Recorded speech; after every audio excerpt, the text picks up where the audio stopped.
One time for my manga readers, one time for my anime bros. Lame people can't tell the difference, one time for somebody who knows. King Yume on stage, peak reality on stage. Welcome back to the Anime Writing Academy. Remember to like, share, and sub.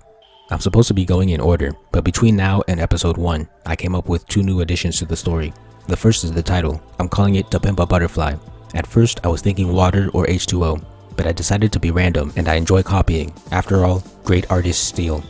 After choosing TPAB, I came up with a justification. The album is considered a classic, and so is the story I'm writing, so naming it To Pimp a Butterfly is only natural. The second thing I came up with was part of the external climax. In the finals, Joseph's team and his opponents are drinking some energy drink like Red Bull, and they're winning while the main team is tired. Joseph and his team are going to be tempted to go against their coach and drink Red Bull to gain energy, but Joseph sticks to water. After the timeout, Joseph starts bawling on his opponents, and the opponents are beginning to crash from the energy drinks. That's actually a combination of external and philosophical reversals, but I'll get into that later.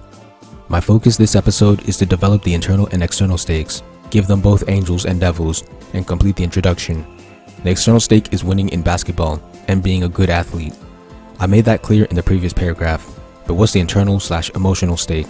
According to Tyler Morey, Jangles revolves around the romantic relationship and Shawshank around the friendship between the two main characters.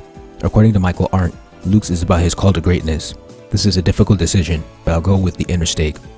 Joseph will wonder if he can become a star player and MVP. Now I have the stakes. Time for the arias, or angels and devils.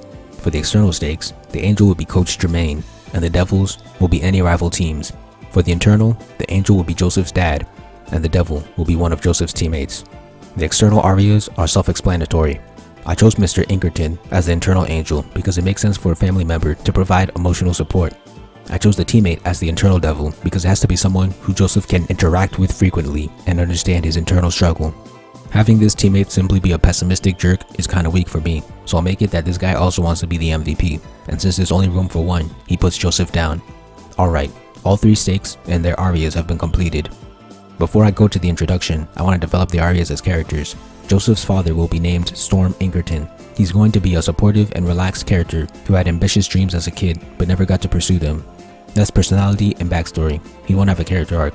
His purpose is to provide for his family. Joseph's rival teammate will be named Maximus Bleak-Burrow. He's a cocky and skilled baller whose goal is to become the best player on his team.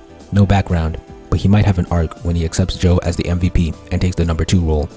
I know I said I'd do the intro, but I can already see how the climax will play out. In both Tyler and Michael's videos, they said that in the climax, all stakes should look like they're about to fail, but then in quick succession, they turn around into passes one by one. So here's my climax. Joseph is losing externally because his team is losing. He's losing internally or emotionally because he's playing poorly and Maximus is currently performing the best. He's losing philosophically because he's drinking water and is mediocre while the other team is drinking Red Bull and full of energy.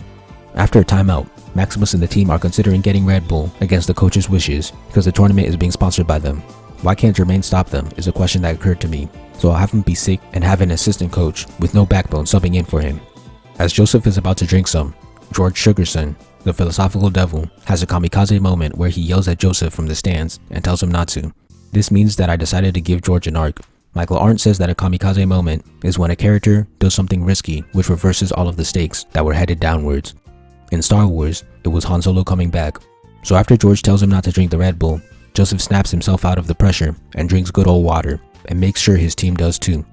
Philosophical stake passes. When the match resumes, Joseph starts bawling on his foes. A montage of him performing ankle breakers, dunks, layups, field goals, and assists is shown while epic music plays in the background and characters narrate over the spectacle they're witnessing. That's for my hype scene video. Watch that.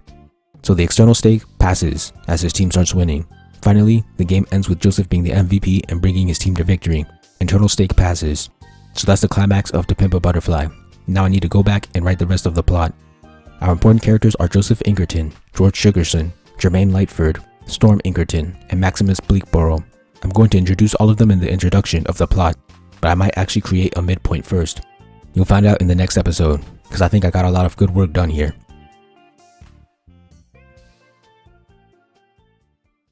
Thank you for watching. Please like, comment, share, subscribe, and help me revolutionize the manga industry by buying my manga and spreading the word. All important links will be in the description.